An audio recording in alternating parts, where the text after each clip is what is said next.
I'm Shireen Matwali, and on behalf of the UAE Ministry of Tolerance and Coexistence, we welcome you to the United Arab Emirates. Today, we look forward to a number of enriching discussions exploring the role of tolerance and how it inspires investments, opportunities, and prosperity. Before we start today's proceedings with finding out more about this discussion and listening to a number of great speakers, we would like to play a film that showcases infinite possibilities.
As you all can agree, the UAE has always pushed the boundaries of creativity and innovation, amplifying the importance of fostering an environment conducive to investment and prosperity, all made possible within a framework of tolerance and harmonious coexistence.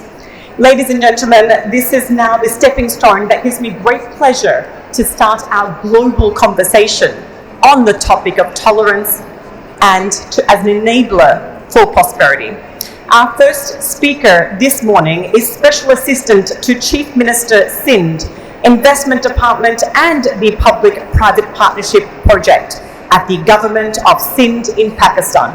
It gives me great pleasure to invite him to the stage as he discusses creating an investment-friendly environment within a framework of government open policies. Let's give him, please, a very big warm welcome. His Excellency Syed Qasim Navid Kamar.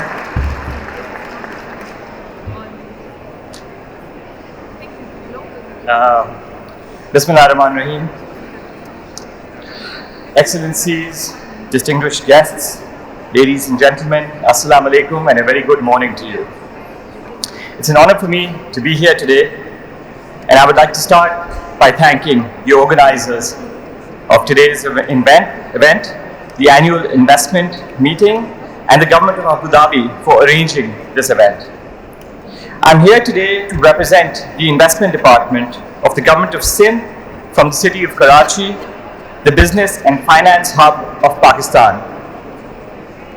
I'm going to talk about a topic that is very close to our hearts and is critical for economic growth in the developing world. Transparency, accountability, and participatory decision-making are crucial factors for economic growth and investment. When governments are transparent, they allow a flow of information to the public, including investors, about their policies, plans, and future decisions. This helps build trust and investor confidence, which is essential for economic growth. Pakistan, like many developing countries, has long been plagued with issues of transparency and accountability. We acknowledge this and recognize that if we are going to compete globally for equitable investments, we must work harder to address these challenges. In the post-pandemic world, we are trying to rebrand ourselves to be more open. At the Government of Sindh, we are committed to the principles of transparency and accountability and continuously strive to create an environment that is conducive to investment and entrepreneurship by implementing policies that provide a stable regulatory environment, streamlining bureaucratic procedures, and promoting investment incentives such as tax breaks, subsidies, and grants. By doing so, we seek to attract both local and foreign investors, create jobs, and boost economic and social growth. With the use of technology, we have successfully designed a platform that has consolidated licensing procedures under the Sindh Business One-Stop Shop and access to land in our special economic zones through our National Investment Agency portal. We are also very proud of our Public-Private Partnership Unit that has been ranked by The Economist magazine as one of the best in the developing world. We have achieved this accolade by making our mechanism of PPPs more transparent and open by working with the best audit firms and partnering with and getting technical support from financial institutions like the World Bank, IFC, and the Asian Development Bank. As we stand here today, we can witness the successful policies that have been implemented by the United Arab Emirates, paving the way for their steep economic growth. This has set an example for the developing world, and we hope to learn more from them in terms of economic growth and social progress. Today's MOU is a testament to that cooperation. If we are to put regions like Sindh on the global investment map, we must adhere to these principles and have open government policies that promote transparency, accountability, and participation, leading to better allocation of resources, improved service delivery, and resulting in increased investment in the region. I thank you very much.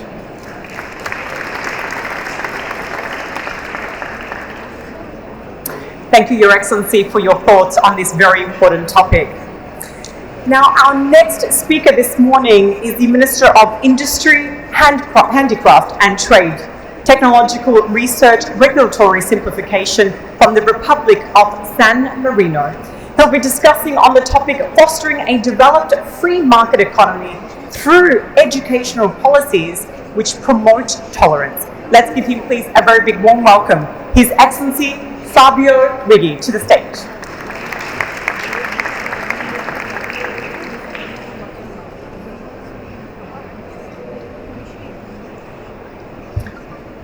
Thank you very much. Excellencies, distinguished guests, ladies and gentlemen. First of all, let me say thank you very much to His Excellencies Sheikh Nahyan for this invitation and for this great opportunity for me and for my government and for the Republic of San Marino to be here in the context of HAIM. I think the title of this panel is particularly relevant in relation to the important challenges that await all countries, large or small, in the near future. The recent past and the emergencies that the world has faced have made it perfectly clear how only by overcoming diversity and working together we have been able to achieve important results. Thinking about the COVID-19 pandemic, for example, and the coordinated effort of all countries, thanks to which it was possible to quickly find effective solutions, not only in the health sector, but especially in the economic sector in the second part of that period.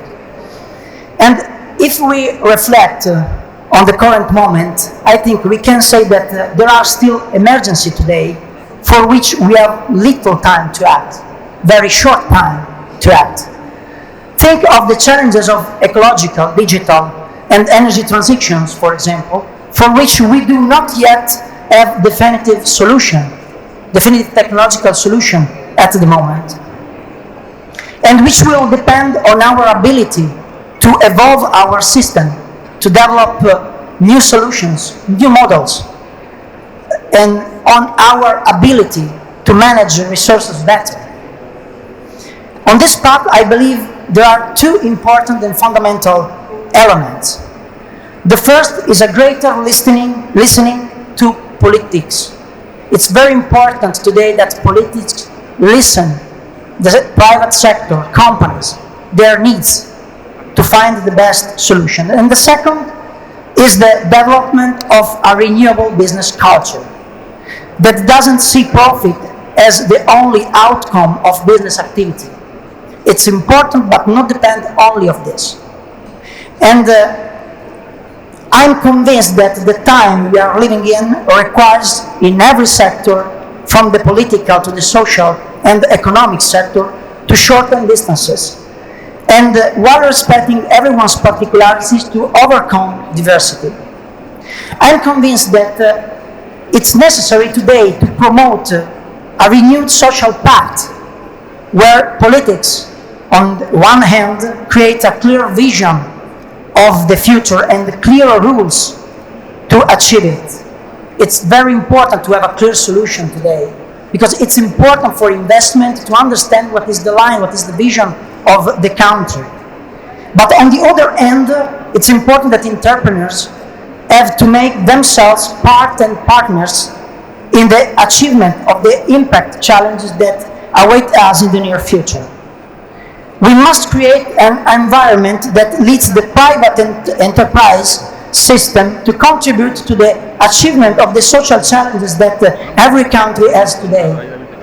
And in this, politics has the task of providing all the tools to do it. For example, I recently presented in my government, in my parliament, a law on benefit corporations that would bring companies that obtain this certification, which is achieved by contributing with their investment to the needs of the community, to have access at a system that could reward their choices. Indeed, I'm convinced that today, more than yesterday, the public and private sector should work together to achieve the goals on which the survival and evolution of our economic systems and the growth of our business and countries depend. But how can we effectively do this? In my opinion, learn to work together. Politics and business are worlds made up of people, and therefore the development of our economic and social system do not depend on anything other than the ability of people, even from different countries, from different and distant cultures, to be able to work together. And in order to work together, we must not say it only in words. We must do it in deeds. We must get used to doing it. We must implement, in my opinion, effort to ensure that our schools and universities are increasingly connected, so that our young students, that in the end will be the workers and entrepreneurs of tomorrow, have more opportunities to concretely collaborate together, to get to know each other, to disagree with each other, to agree each other, to make mistakes, but in the end and finally to find solutions.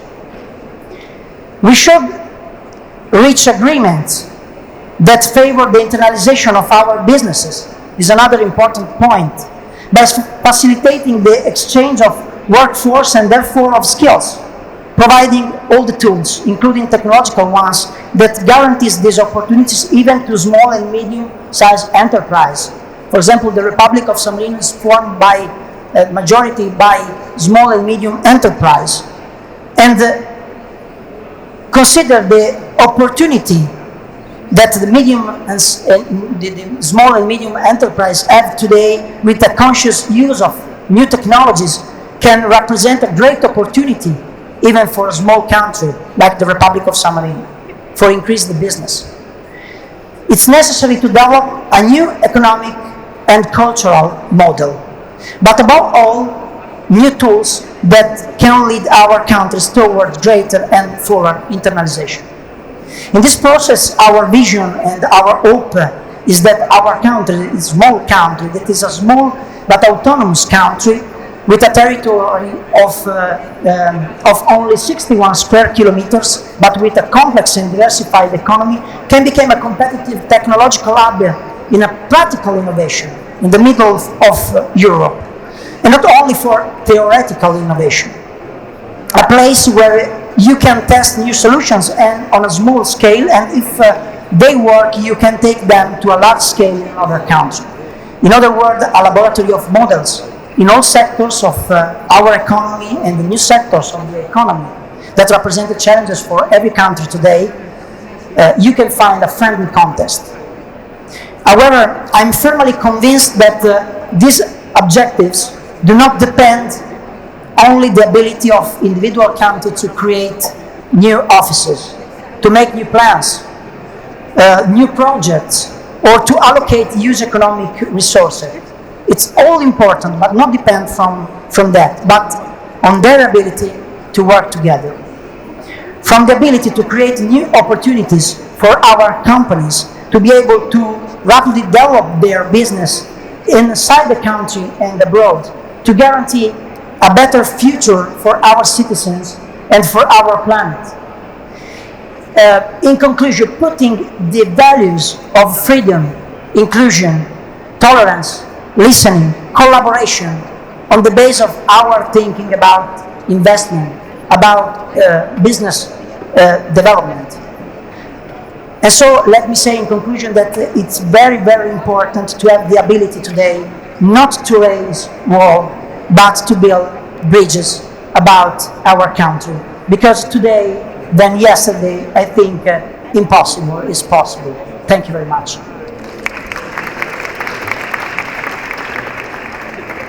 It gives me great pleasure now to invite to the stage Her Excellency Leopold Lama, please, to the stage.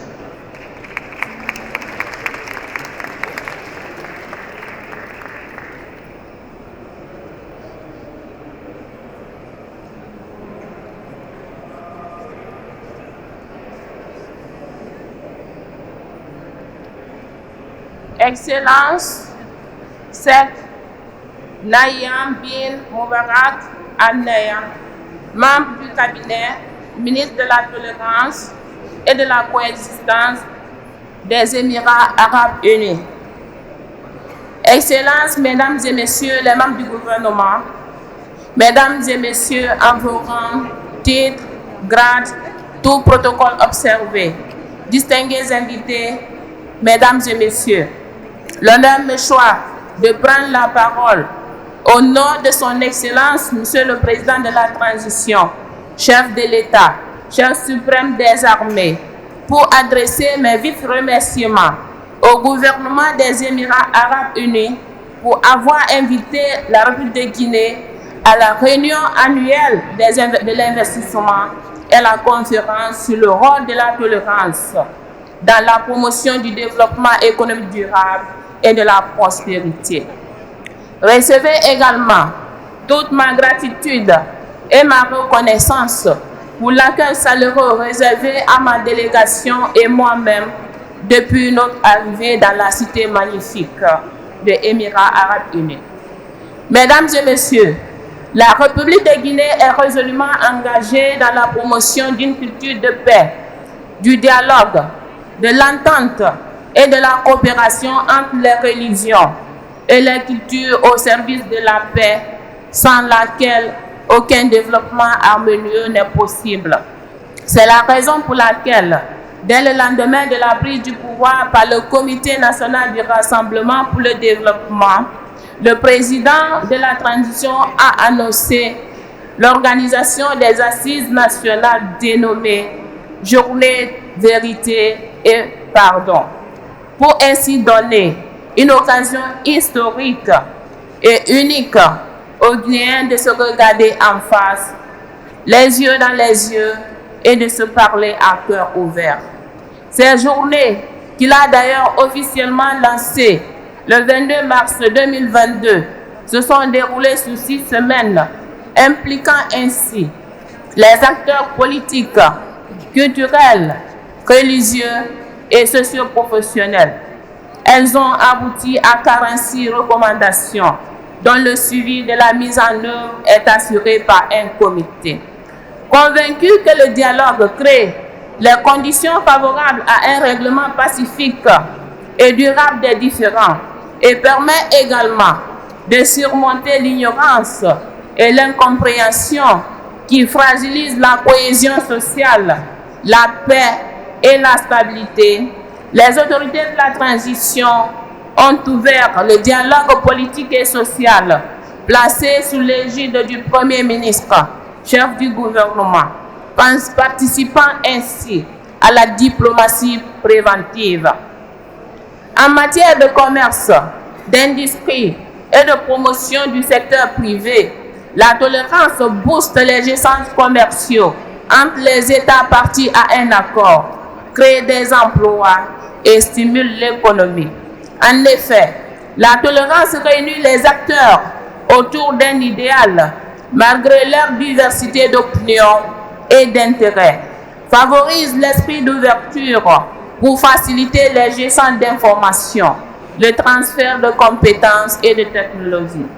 Mesdames et messieurs, la République de Guinée soutient toutes les initiatives visant à maintenir la paix et la sécurité dans un monde déjà fortement menacé par les crises sanitaires, alimentaires, économiques et sécuritaires. Par ma voix, le peuple et le gouvernement guinéen adressent au gouvernement des Émirats arabes unis leurs vives félicitations pour les moyens déployés, la qualité de l'organisation et la forte mobilisation autour de la tolérance et de la coexistence pour la paix et la prospérité au bénéfice des générations actuelles et futures. Je vous remercie.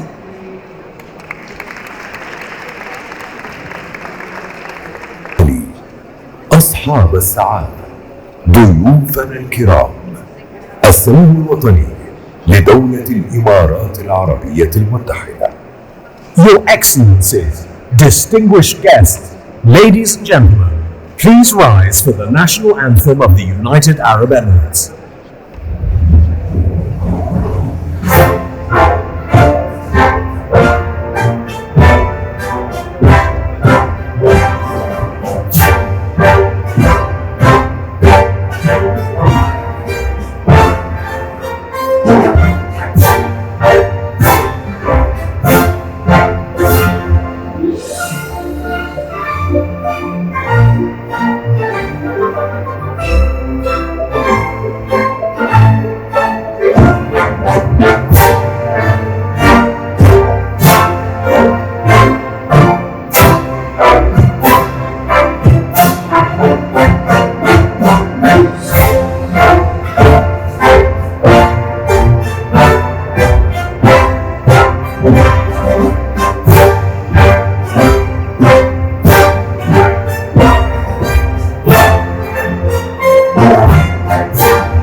Your Excellency, Sheikh Nahyan bin Mubarak and Nahyan, the UAE Minister of Tolerance and Coexistence.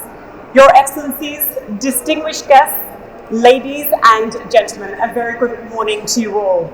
I'm Shireen Fali, and it's with my absolute pleasure to invite you to a very special day, as we really have a lot of engaging and enriching discussions around the topic of tolerance and how it inspires investments, opportunities, and prosperity. It is with now my absolute honor to invite to the stage His Excellency Sheikh Nahyan bin Mubarak and Nahyan to the stage to address the welcome address. Thank you.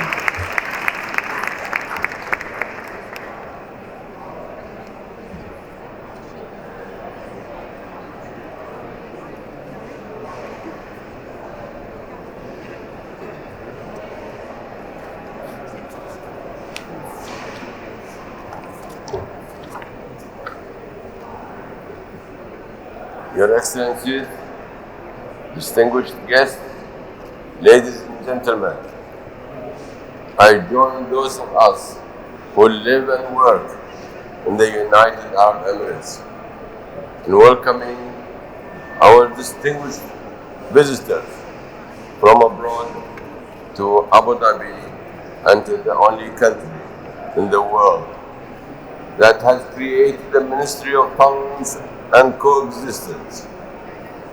The Ministry is pleased to host this session on the benefits of peace and tolerance as part of the annual investment meeting here in Abu Dhabi. Our gathering this morning expresses our conviction that shared values and ideas of tolerance and inclusion can bind us closer together in peace and harmony.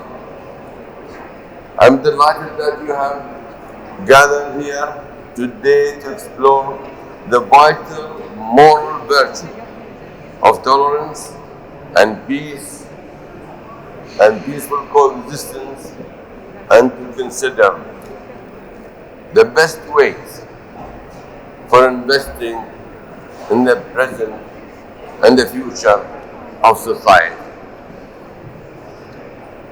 I stand before you, ladies and gentlemen, as the Minister of Tolerance and Coexistence in the United Arab Emirates, one of the most ethnically and religiously diverse countries in the world.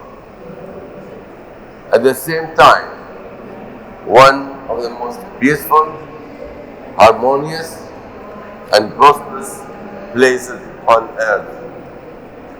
The United Arab Emirates has embraced tolerance since the founder of our nation, the late Sheikh Nahyan bin Sultan Al Nahyan, united our Emirates in 1971. Sheikh Nahyan believed absolutely that recognition and appreciation of others and the ability to live together with and listen to others would provide the sound foundation for a civil, peaceful, and prosperous country. He knew that we must come to understand and respect the scores of different cultures, nationalities, ethnicities, religions, and beliefs that will be represented in our country. He would explain to us that tolerance is about demonstrating a genuine concern for the welfare of all human beings, and he always acted accordingly. Today, our President, His Highness Sheikh Nahyan bin Al Nahyan, preserves and nurtures Sheikh Zayed's tolerance. The most extraordinary example of His Highness' spirit of tolerance and inclusion occurred here in Abu Dhabi in 2019 during the historic visit by His Holiness Pope Francis and His Eminence, the Grand Imam of Al-Azhar, Sheikh Ahmed Tayyib. This meeting was made possible through His Highness' visionary leadership and untiring efforts. The visit of the Pope and the Grand Imam focused attention on promoting human fraternity around the globe. They celebrated the value of dialogue among peoples of different religions and beliefs.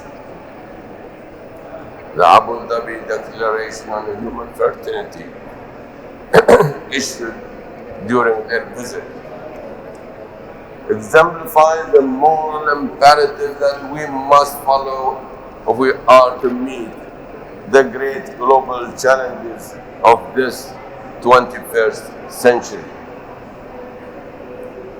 His Highness the President also strongly supported the establishment of the Ministry of Tolerance and Coexistence in the United Arab Emirates. Our leaders have concluded that tolerance is not an inherent or natural state, nor an attitude readily exhibited locally or worldwide.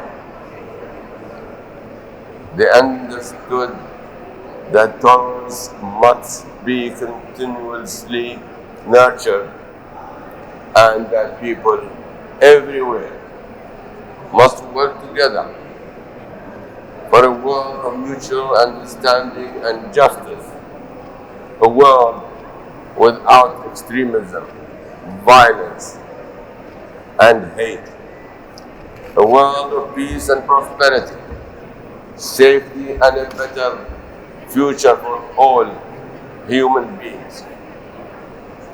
The Ministry of Tolerance and Coexistence was established to help maintain tolerance and human fraternity as an essential component of our country's development and progress.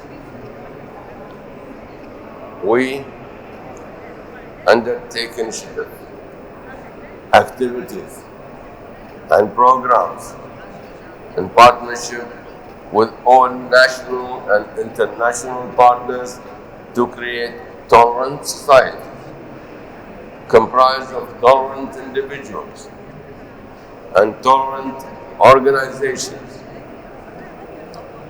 The ministry's mission is based on the conviction that tolerance leads to greater fairness, with empowered individuals able to work together for economic and social progress and development.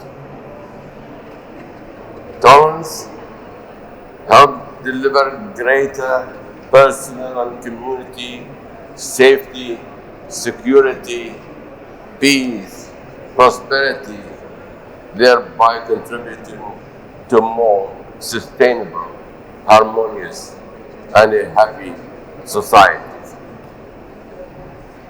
In the United Arab Emirates, we enjoy the benefits of peace and tolerance. Our tolerant society provides a safe environment in which all individuals can get an education, earn a living, raise a family, and live their lives free from the fear of violence. We have come to appreciate that tolerance in the UAE is a necessary requirement for comprehensive and sustainable development, for social and economic progress and for national prosperity and global respect. We have come to appreciate that tolerance creates an environment where free trade and investment can expand, where knowledge is shared, where technological developments are utilized, and where market confidence and economic competitiveness are encouraged. We have also come to understand deeply that tolerance empowers good government and informs private business decisions that consider their impact on society. Tolerance contributes to good national economic policy. Tolerance ensures that the UAE will always be a moral society. Tolerance helps us deal with the important environmental issues. Tolerance solidifies our confidence and pride in our heritage, in our culture, and national identity. And tolerance creates opportunities for integrated local and international community engagement that promotes peace and prosperity. Our experience in the UAE has also shown that there are at least three key ingredients the world needs to succeed in the global quest for promoting tolerance and countering hate and intolerance. First, leadership. Leadership matters greatly. The world must have leaders at all levels of society who believe in tolerance and human fraternity, firmly and promote it actively. Second, actions to support tolerance and human fraternity must be part of the daily lives of society. Successful societies are those that empower their people to celebrate their diversity openly and confidently and safely, as we are doing here today.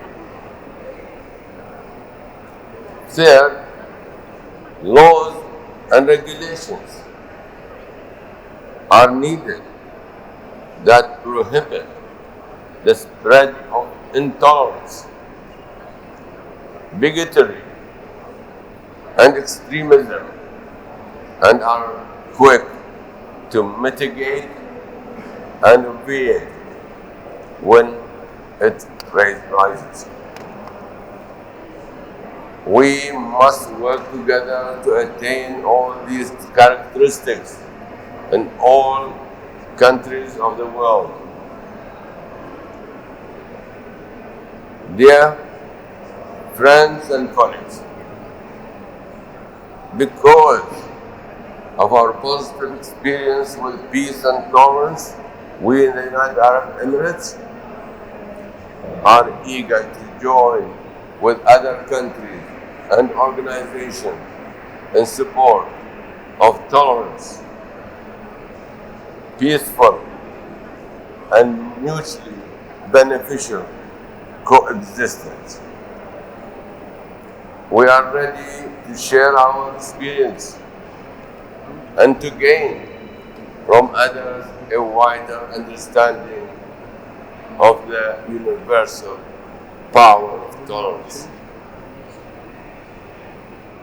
In that spirit, we have prepared an interesting program for this session today. We will focus our discussions on the key economic and investment benefits that flow from the government embracing and performing its role as an incubator of tolerance. We are fortunate to have with us this morning a group of ministers from around the world who have generously agreed to share with us their unique experiences of their respective governments' efforts to promote tolerance and fight intolerance. They will share their views in a couple of workshop exercises from which I'm sure will be learned from. I thank all the ministers greatly for agreeing to share their experience with us today. In closing, I wish you great success in your discussion here today. And please remember that we recognize, respect, appreciate each other as we live peacefully together, as we listen to and talk with one another, and as we become genuinely concerned with the welfare of all our fellow human beings. We will continue to celebrate our commitment to world peace, harmony, and prosperity. Thank you for your support and dedication to the values of a global society that is characterized by tolerance, human fraternity, and prosperity for all. My best wishes to you all, and again, welcome. Thank you very much. God bless you all.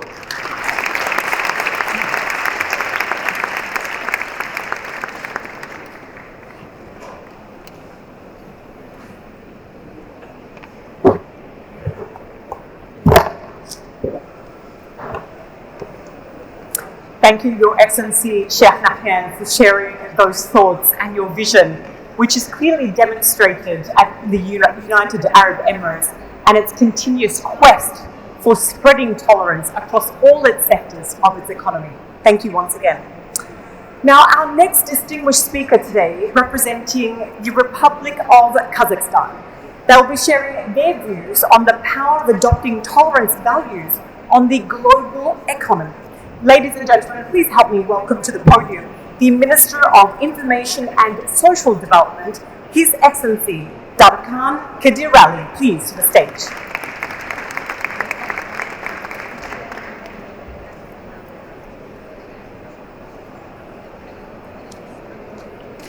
Bismillahirrahmanirrahim.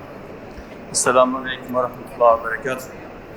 Ma'ali Sheikh Nahyan bin Mubarak al-Nahyan, Вазир التسامح والتعريف. Құрметті конференцияға қатысушылар, ханымдар мен мырзалар, ең алдымен бүгінгі маңызды шараға шақырғаны үшін Біріккен Араб Әмірліктері толеранттық және қатар өмір сүру министрі Sheikh Nahyan bin Mubarak al-Nahyanға, сонымен қатар конференцияның табысты өтуіне үлкен үлес қосып жатқан мұсылман ақсақалдар кеңесінің бас хатшысы Мұхаммед Абдусаламға ризашылығымды білдіргім келеді. Өздеріңізге белгілі 21-ші ғасырдағы әлем жұртшылығын дүрліктіріп отырған сын қатерлерге тойтарыс беруде толеранттылық, адами бауырластық, татулық құндылықтары ерекше мәнге ие. Біз бұл қастерлі құндылықтың қадір қасиеті мен мән-маңызын күні кеше дүниесін әп-сәтте шарпып өткен коронавирус індеті кезінде байқадық. Бір қоғамда өмір сүре отырып, жүріс-тұрысы шектеліп, виртуалды байланысқа түскен кезде таныста бейтаныс адамдар өзара түсіністік таныта отырып, осы қиындықты жеңіп шықты. Қадірлі достар, Біріккен Араб Әмірліктері толеранттылық және бірге өмір сүрудің негізінде тиімді экономикалық модельді құралған мемлекеттің бір үлгісі. Толеранттыққа қатысты арнайы министрліктің болуы осының бір айғағы. Әл-Асқар бас имамы Шейх Ахмед Ат-Таиб пен Рим папасы Францисктің 2019 жылдың ақпанында Абу Дабиде қол қойған әлемдік бейбітшілік пен қатар өмір сүру үшін адамдар арасындағы бауырластық туралы декларациясы.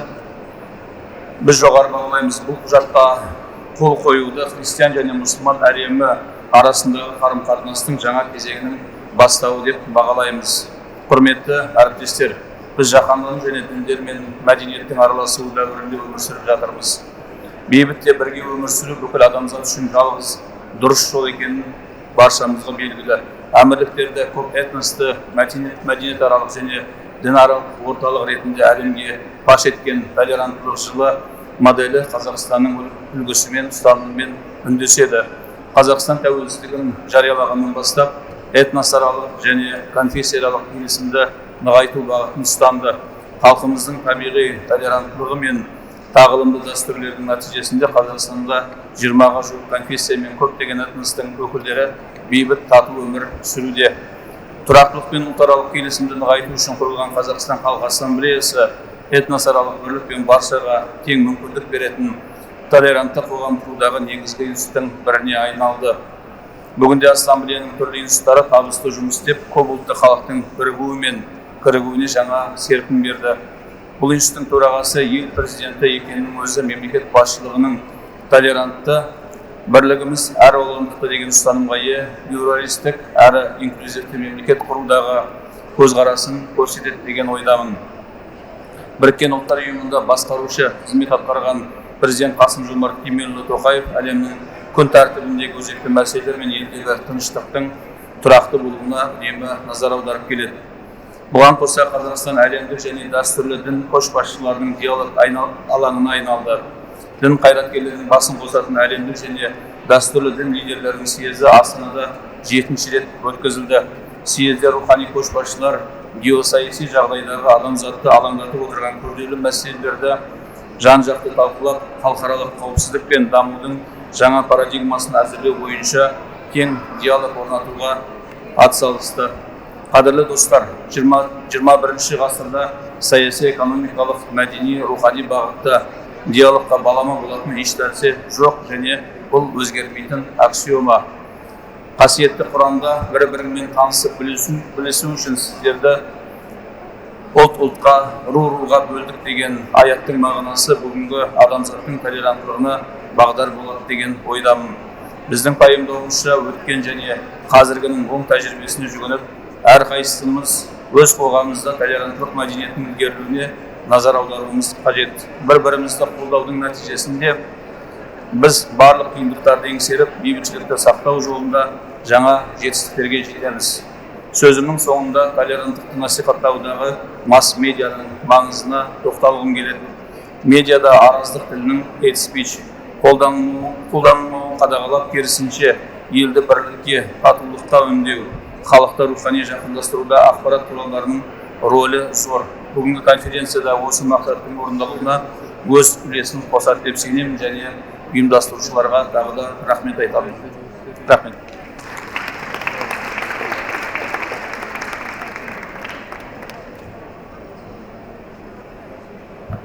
Thank you, Your Excellency, for those thoughts on a very important topic.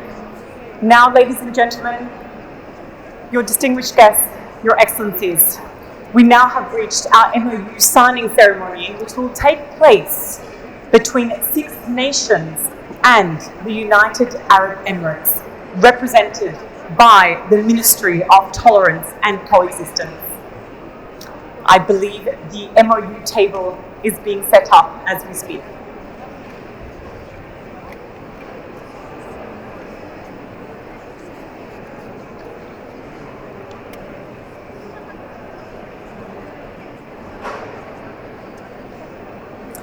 The MOU signing will be between 6 nations and the United Arab Emirates to enable tolerance and to encourage investments, opportunities, and prosperity.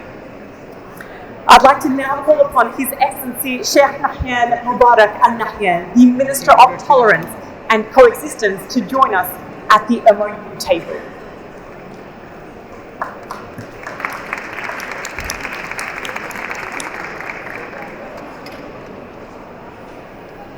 Now, the first MOU we'll be signing this morning is between the United Arab Emirates and the Republic of Kazakhstan. The next MOU to be signed is between the United Arab Emirates and the island of Guinea.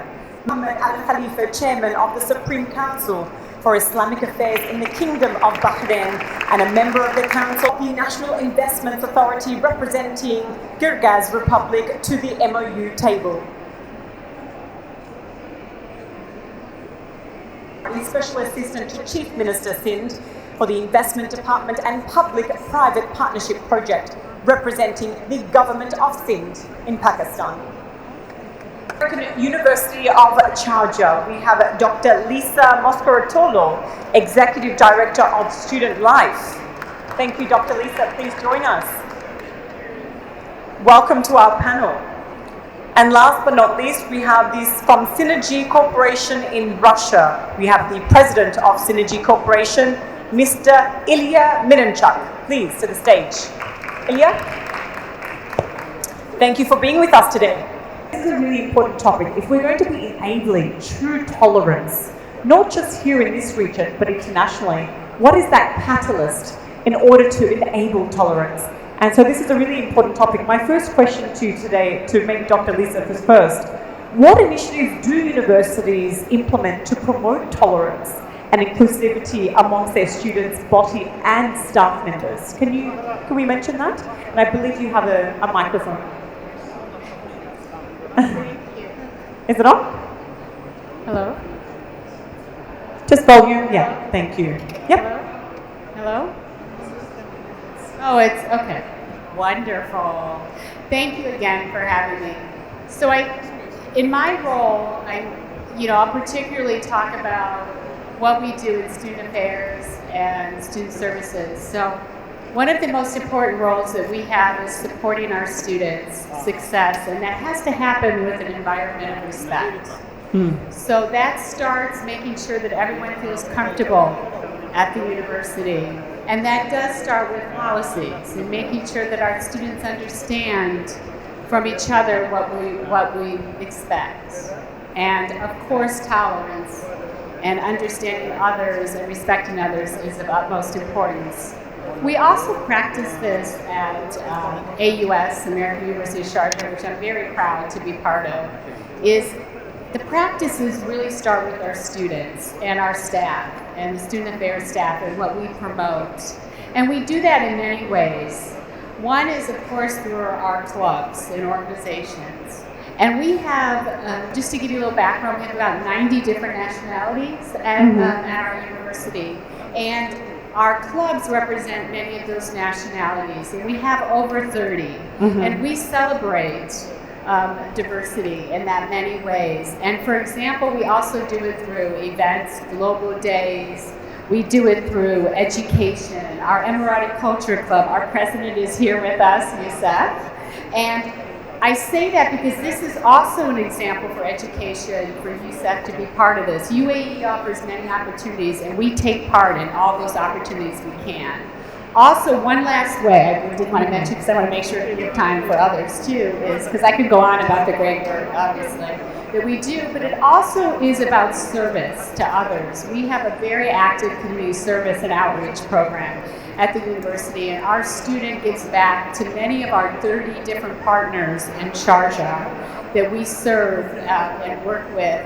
And it's important because that gets to the equity and understanding that there are less privilege, and it's important that students are aware of that. So that's some examples that I'll leave. Great examples, absolutely great examples. Now, to the New York University, Fatia, you represent, of course, the university. What are the sort of the initiatives that you guys implement to really encourage diversity and tolerance within the students? Thank you so much. Can you hear me? Yep. I think for us, and one of the reasons why education is critical to this conversation is that outside of the home, and outside of religious institutions and other entities, education has the largest impact in terms of students and student development. And so one of the things that we do at NYU Abu Dhabi, from the moment students step foot in the door, as well as the moments our staff step foot in the door, our faculty and our researchers, is to make sure that they're getting the diversity education, because our students, similar to your university, come from 126 different countries. For many of them, this is the first time they're engaging in this level of diversity. And so it's critical for us to make sure that they have the support. So one of the key critical ways in which we do this is through our Intercultural Developmental Inventory Program, also known as the IDI. It's an assessment that all of our students, faculty, and staff take when they're coming in to see the ways in which they engage with difference, what has been their exposure to diversity, what are the ways in which they interact with conflict. And through this program, we do different group sessions, and then we have individual sessions with them. We also have many student clubs and organizations that focus around tolerance and really think about the ways in which we foster an environment that is inclusive of diversity in terms of the different places and different aspects of our social identities we come to the table with. Inclusion, making sure everyone feels included and that they're a part of it. Access, making sure that everyone has access to the different programs and to the institution, and really thinking about belonging so that everyone feels that they belong and that they can see themselves reflected in the institution and that our institution is reflective of that. So I'll stop there because I want to hear from my other panelists. Thank you, Fatia. Now, Ilya, on to you. You represent Synergy University. And what are some of the initiatives that you are doing within your faculty, within your curriculum, that really encourages tolerance, diversity, inclusivity? Good afternoon. Thank you so much for this invitation. Assalamu alaikum and добрый вечер. I have to say it in Russian because I represent the biggest private Russian university with over 200,000 students. And basically, as you know, that Russia is multicultural, as the same as the United Arab Emirates. We are home to more than 200 nationalities in one country. So this is bring us to the same topic as what the minister himself was discussing here, the home to 200 plus nationalities. It's a tough question because everybody is coming with different religion, experience, homeland, culture, language, and to keep this in the stable condition, it's tough. It's a tough question where we need to apply and work on. So as the university, like basically in Russia, we have 193 nationalities living in the country and using 277 languages, which is tricky now because it's making it very hard. If we all speak English, for example, we can speak about tolerance and we can create clubs.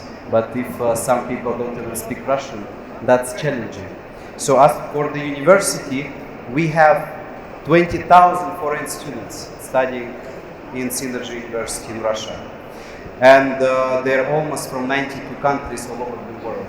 So for us, when we were invited by Mrs. Zahra to this event and our university and the visit basically the minister, what we have, that was for us number one topic. Because we were asking ourselves how we can make it stronger, how we can make sure that the university is growing with 20,000 international students and keeping it valuable for everybody and making sure that everybody feels home, same place. Because, for example, to keep international students abroad in UAE, it's one thing. But when everybody is flying to the country and we have a lot of expats, it's also a different thing. So what we do is we set up international games in the university, which last time over 3,000 students attended. We have many different sports we play, and basically we have teams from the countries. This is, it was very interesting to see. We had over, I believe, 12 teams representing different countries, and we have a swimming, football, basketball, and many different activities in the winter especially. The second, we have Food Fest, which is extremely popular, and every country is... Food always brings people together, right? Yes, yes. Absolutely. Yes, and we're delighted to see how people presenting their cuisine in Russia. And the third, we have a Unity Day, which last time was attended by 6,500 students from all over the world, and it was in the heart of Russia in Moscow. So these three things we do, but we had a very fruitful conversation with Mrs. Zahra last time, like literally 1 hour ago, and we are really committed to the tolerance and coexistence ministry initiatives. And we would like to, because now we are talking not only within one emirate or within one country, UAE, we are bringing now another country here in the conversation. And after long discussion, I believe after 3-4 weeks of having many meetings, we would like to set up a tolerance club between UAE and our university. It's going to be the first case. And we already discussed with Mrs. Zahra that we're going to send our students from Russia, from Moscow, here for this event, which is coming, I believe, after 2 weeks in May. It's going to happen. May 26th. Yes. Yeah. Yes.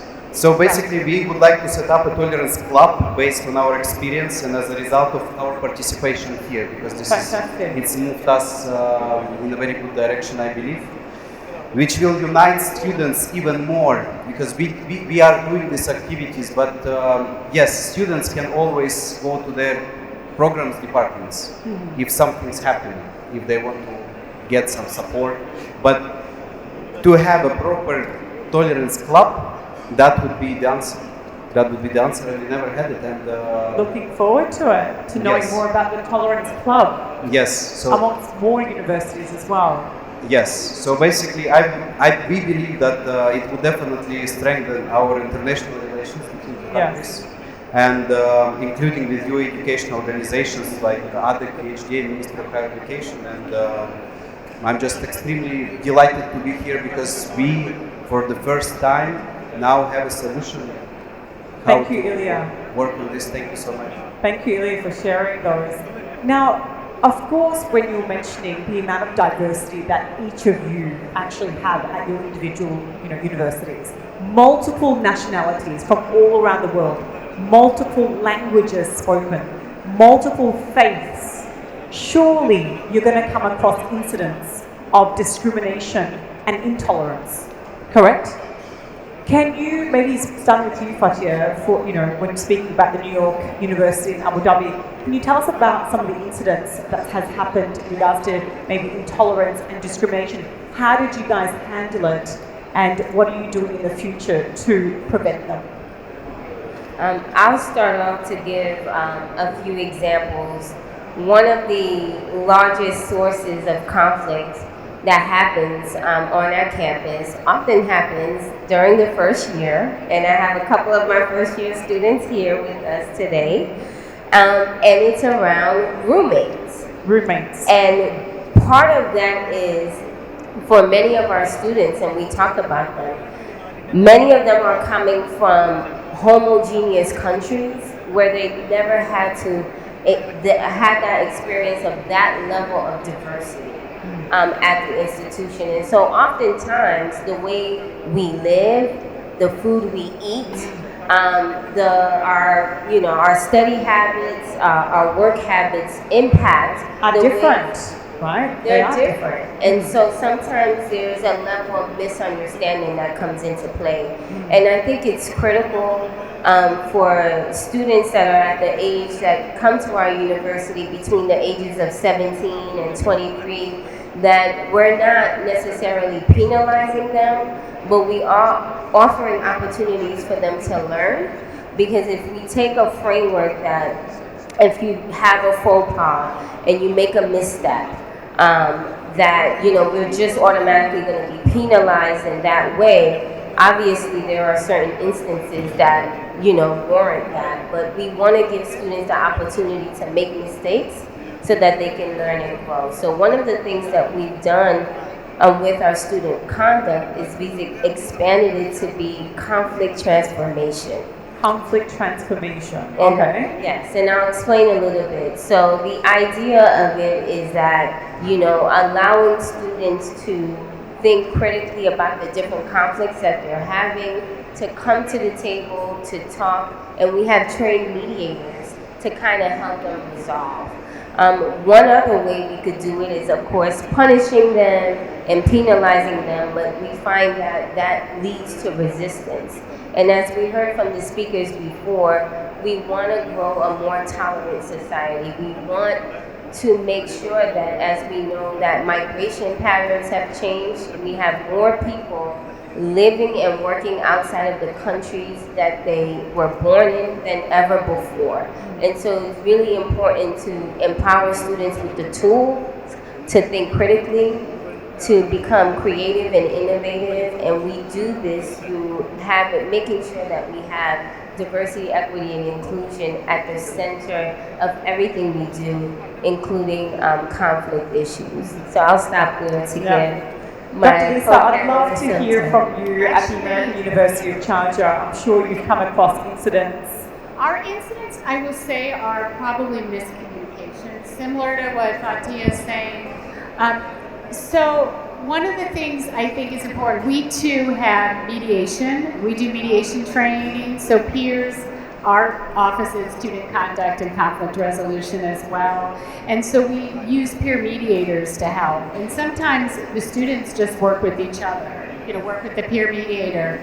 If there is a large situation, which to be honest, I don't think we had one, it's mainly been just putting two people together to talk through an issue or a misunderstanding that happened, then we will deal with it, like I said, because we don't tolerate, we want to have a respectful environment. But I also think one of the things you mentioned too, Fatia, is training. Not so much just training, but what we do a lot of with our student organizations, they work together on projects. We have a carnival day, but the organizations work with each other on planning their booth. And student council puts the students together, which I think helps, because then if there are any conflicts, they kind of learn how to work through it, even through that building that pavilion. You wouldn't believe it. And then they tell us what they built, and why they built that pavilion, and the goals of that pavilion, and they work together on that. And I think these practices help with everything. His Excellency was talking about on tolerance is coexistence, working together. Yes. And so I think that's important. That's the only thing I can add, but I agree with what Fatia is saying. Ilya, what about yourself? At Yes. University, I'm sure you've come across incidents. How have you been able to handle those incidents of intolerance and discrimination? I would say the first thing what we always do is when the students arriving to Russia, the first what we do is we need to explain what Russia really is, because one thing it's movies and the information, what you can read from the internet, but then it's reality. And when students arriving in Moscow, we of course we take them by buses and we take them to the university itself to make sure that we are the first one who they see. And after that we have around a month educational course about the country and the history and our history, the main history in this topic. So we explain to them what people are, why they are like this, and what happened in the last hundred of years, why we have the mentality as we have right now. This is crucial. When the person coming to live 4 years, because the bachelors we have, it's 4 years, it's usually bachelor students, and they coming for 4 years minimum, some of them staying after. They need to understand who they're dealing with, where they live. That's number one thing what we do, because we have a complex history, and we take them through this course, and I would say that's how we prevent a lot of problems. Because when students with different nationalities and religions truly understand what even the Moscow itself, what is this, how it's not St. Petersburg, what kind of people live there, what's the difference, this is how they adjust very quickly. The second, we do exactly the same as you described, and we love this process, and it's amazing. We do believe in coexistence, and we never separate international students to different classrooms. It's important because if we do, they will never adjust. Yeah. If we do that, we're gonna separate them. It's like separate two kittens. They will fight at the end of the day. They will find each other when they go eat, and they will fight. You never separate. That's what we came, like, we exist more than 40 years, and it took us some time to get to this point because we were doing wrong. We were separated. But now we never do this already for more than 15 years. Everybody's studying with each other. This is crucial. They need to talk to each other.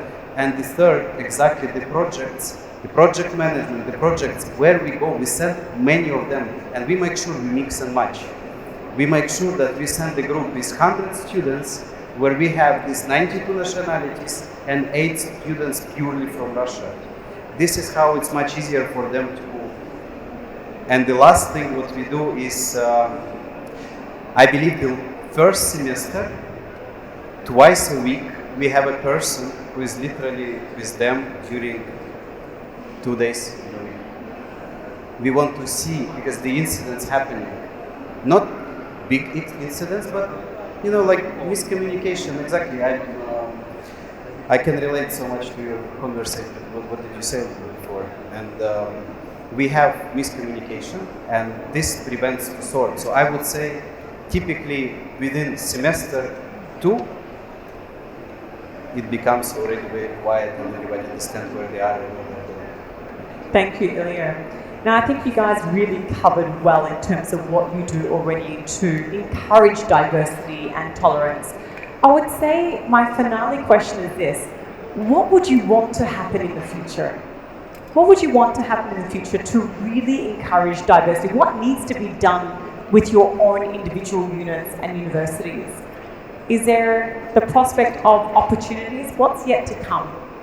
What do you think? Fatia, I know I'm throwing this question because you've answered the last 2 questions, you've answered really comprehensively, but I would personally like to know what's to come in the future to really improve on this topic of tolerance, diversity. What can you be doing more?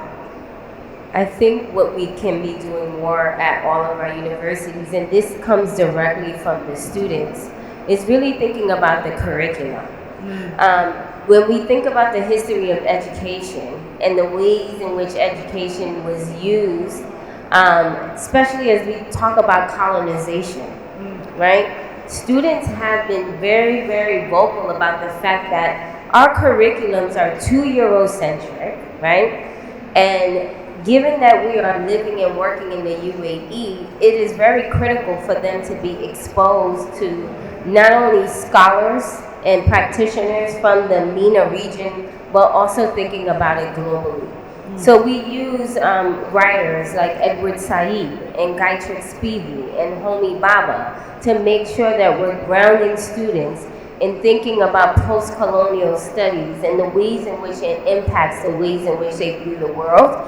And this is really critical as we think about a global liberal arts curriculum and making sure it's not concentrated in just one area of the world to kind of reinforce those inequities. And the tolerance framework that comes from the UAE Constitution that really dictates the ways in which we do the work here is really, really helpful and impactful in thinking about that.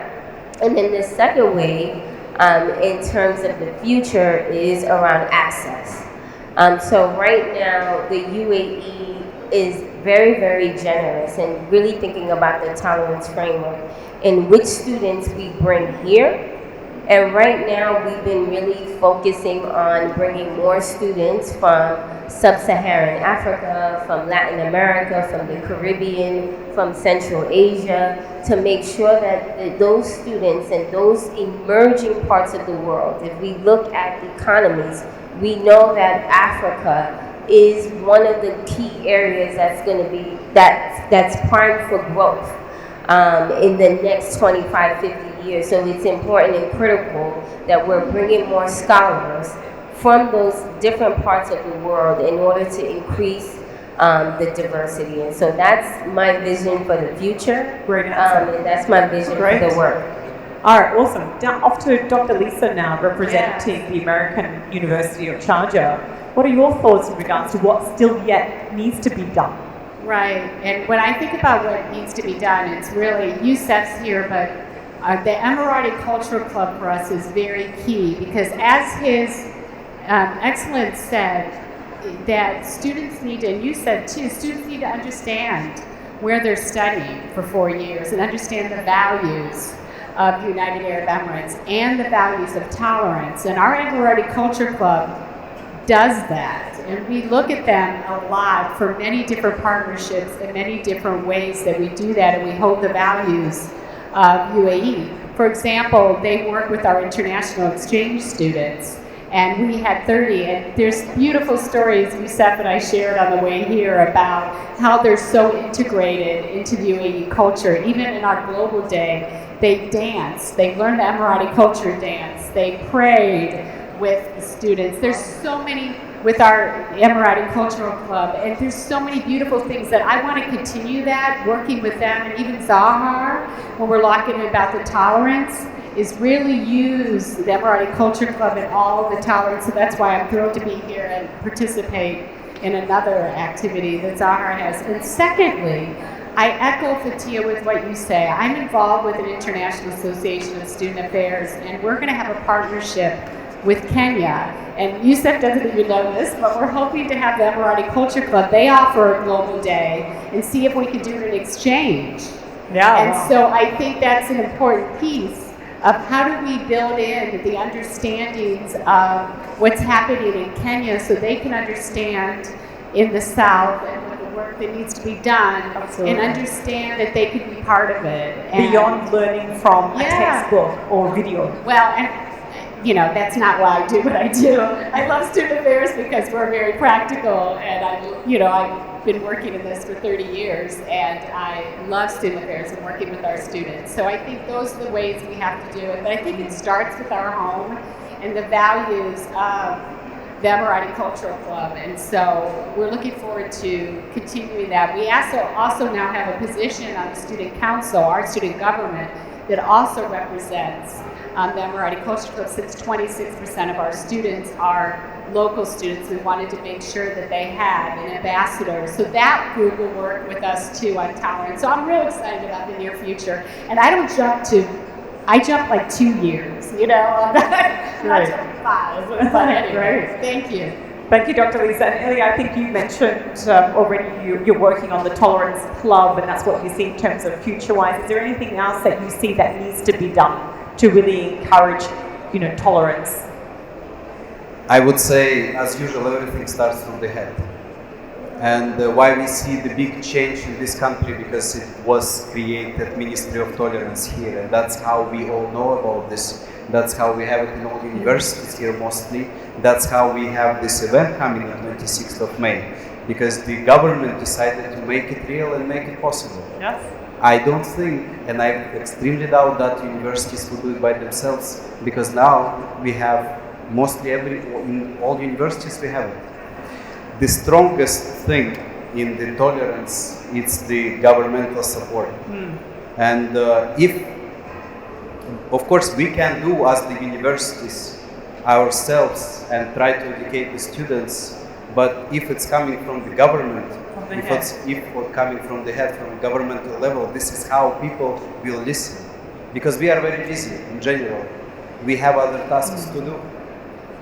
But now, if I'm just saying the real case scenario, what's happening in the world, why literally it's not really everywhere. People think about this, they know that it's real, it exists, right? But nobody's doing anything. Absolutely. They're not doing anything because it's not on the deadline. It's not. The government it's is not on the agenda. Yeah. Where it's not on the agenda. It's not in the protocol. It's not anywhere. Just somewhere here. But in my case, I have 100 tasks until Friday, which I need to finish. Why I need to put 101 for me this week. Fantastic. Now, that's the main idea. I believe you have a video, correct? No, it's not the video, but I just want to finish the idea. I would say the biggest change we will see if the governments in the world will do the same as what UAE did. If this will happen, the universities, the schools, the kindergartens, everywhere we educate someone, it's gonna happen. It will be created, the same as it was created here, and this will change everything. So for me, the biggest change I would love to see if all the governments, and when all the governments would really have this on the agenda, and they will introduce it to the world, to their countries. Thank you. Fantastic, thank you. Ladies and gents, can I get a big round of applause, please, for our panellists, Ilya from Synergy University. We've got Dr. Lisa from the American University of Charger, and Miss, of course, Fatia from the New York University. Did you want a picture with our team? Absolutely. I'll just close it off for now. Ladies and gents, this concludes today's ceremony. It's been an absolute pleasure hosting you today. It's been a fantastic discussion. You've heard from a number of ministers. You heard from His Excellency, Sheikh Nahyan bin Mubarak and Nahyan, talking about tolerance and exclusivity and making sure that we all work together in order to provide opportunities and prosperity for one another. You saw 6 MOUs signed today with 6 different nations, encouraging prosperity and opportunities and investments with one another. We hope you guys enjoyed today's ceremony. We certainly have enjoyed hosting you all. I'm Shireen Matrali, and bye for now. We look forward to the next meeting next year. Thank you very much.